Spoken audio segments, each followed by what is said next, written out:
Hello, love. You know, one of the earliest things about me is that I wanted to be a writer growing up. A lot of my life has been spent inside books for the longest time.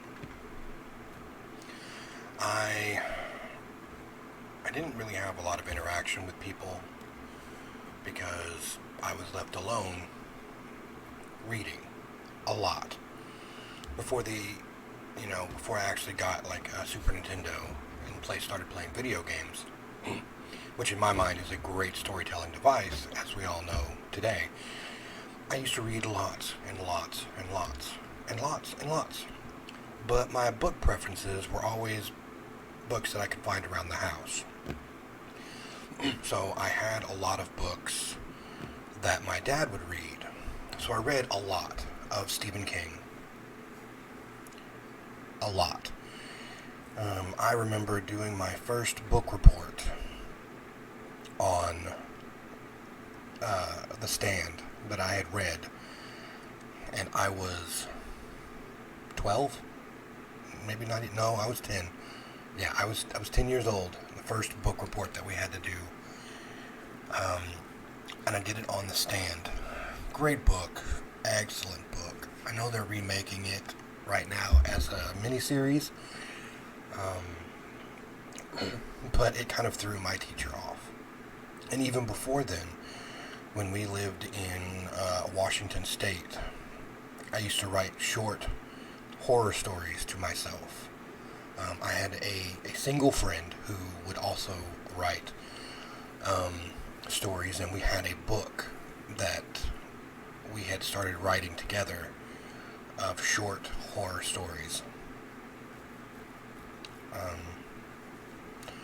I can remember, because again, I disassociate myself from the happy memories even that young. I can remember one of the specific stories that I had written then about a boy finding a box of stray kittens on the side of the road that he took home, and they inevitably ate him and his family. As you can tell, I've not been a cat person for a very long time. But I figured today, I actually wrote, a couple of years ago, I started writing. I had this idea in my head. I had this idea in my head that would make a perfect comic book or anime or manga or something like that. And I had a friend who I absolutely love, that I haven't talked to in a very long time. She was probably the one person that kind of changed me as an individual. And she wanted me to get back into doing that. And for the longest time, she would say, "Hey, I will read your stuff if you write it." So that gave me the motivation to write. And I wrote 2 chapters of this story, hoping that she would read it. She read the first chapter and the second chapter, but we started to lose touch after that because she had moved. And I figured I still had the chapters written on my computer. So, my hair is doing something wild today. I really do need to trim it. So you got to deal with it. So I figured I would take the time and just read you chapter 1. If you would like to hear more, I will read chapter 2, and we'll go from there. A little backstory on why I stopped writing. I really started writing again when I got married, because my wife at the time said that she would also read my stuff. But as I started writing a story that I thought was really intimate to who I was, she read the first couple of pages I wrote and looked at me and said, "You need to know who your audience is first."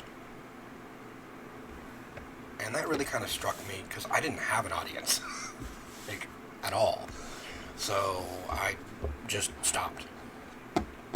And I lost a lot of interest in writing at that point because obviously it wasn't good enough, as were a lot of things I did. But let me read this, and then you guys can tell me what you think. Okay? Chapter 1. What do you remember? Everything was black for so long, but the noise was deafening. I have no idea for how long I've been listening to it. The beeps. The loud, constant beeps, followed by a dripping noise. Beep, drip, beep, drip. A never-ending cascade of those two sounds slowly growing my mind into madness. I could time them after a while. In an effort to stave off the madness, I started to sync up breathing to every other beep, only to find it followed by a new noise. With every deep breath I took, a whoosh noise would be heard after. It went on like this for what seemed like an eternity. Just when I thought I was going to go mad, something changed. This one. Voices. How long has it been since I heard voices? Yeah, this one. Boss says we need to disconnect and dispose. Dispose? What does that mean? Who are they talking about? Really? He seems to be in good health, and he's been at this for some time. We've seen firsthand what he's done. What's his name, anyway? I can hear some tapping coming from the side of me. It's making me anxious. You know they don't give him a name. He's a battery. If you wanted to call him something. There's pain now. I've never felt this. Searing pain. Starting from somewhere in the middle of me and radiating out. I want to scream, but no noise comes out. What's happening? You can call him 113. That's a serial number. Battery. 113. It's a science thing. None of them have names. Makes processes like this easier on guys like us. Don't let the fact that he looks human fool you. He is far from it. Now, help me get the last of these tubes out for the next one to take his spot. More pain. This time from my sides. Something pulled out of me. I feel a hand on my head, and it is thrust backwards as something is pulled out of my mouth. I again try to scream. This time, there is noise. It's low and grumbly, and hardly noticeable, but it's mine. A noise I made. Finally. The pain hits again. I can feel my whole body now. I had a body. I forget what this felt like. How long was I like this? Now it's all ending? My head is thrust upwards as my chin is pressed into my chest. There's something there, hanging from the back of my skull. A cable of some kind. I can feel it moving under my head freely until it's grasped tight by something. Another of my noises comes out of my newly usable mouth as this cable is pulled harshly from the back of my head. It feels like it's pulling my brain out with it. I can hear a wet, laden popping sound as it's free. As I'm free. For a split second, everything around me dips down harshly, like I'm falling. There are sounds of things falling all around me. Holy shit, what the fuck is going on? Hold on, it's stabilized in a moment, but this is the worst it's ever been. I'll hit him with the stuff, hold on. Another bit of pain in what could be my arm. Something pushed inside me. I can feel something cold start flowing through me. It makes me shiver. In a few moments, the falling feeling stops, and it seems like I'm coming up again. Shit, man, that was intense. I lay there feeling nothing but body, nothing but my body, and pain for what seems like the first time in ages. Okay, let's get him to the chute. There is a new noise now. Something squeaky coming from underneath me. It feels like we're moving. Where are they taking me? There's light now. Not all of a sudden, just intermittent bursts of it as we're moving. My eyes. They are working. But I can't open them. Why can't I open them? I want to scream again, but still nothing comes out. Instead, there is a slight tremor from whatever it is that I'm laying on. Hey man, we need to get him to the chute. It looks like that shit is wearing off. We're going faster now. Where are they taking me? Okay, we're here. Hit the button. Let's be done with this and back to work. There's a loud noise, a small hiss, and what sounds like a blast of wind. I can feel heat. When was the last time I felt heat? I try again to open my eyes, and in amazement, I get them open. I'm staring up at two men standing over me, both wearing glasses and white coats. Fuck! He's awake! Push him! One of the men screams at the other. I can't move my head, but I can feel the other push the thing that I was on into the space that the heat and wind came from. I'm falling again. This time alone. The thing I was gone had separated itself from me. I can feel the heat against my skin. It's rather refreshing but painful. I hear a loud boom from above me, and I can see this big metal thing race off against the sunset. I find myself spinning around to face the ground and notice that it is coming up fast. What appears to be sand expands in all directions. I can dart my eyes. The impact is coming.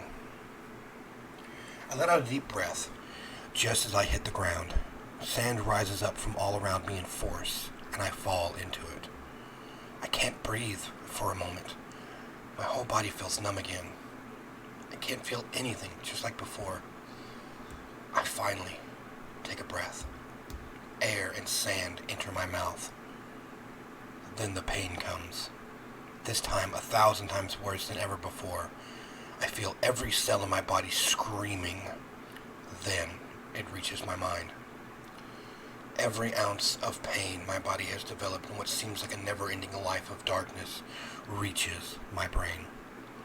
It feels like an explosion going off as my body is lifting itself into the air. I can feel every grain of sand around me for what seems like miles.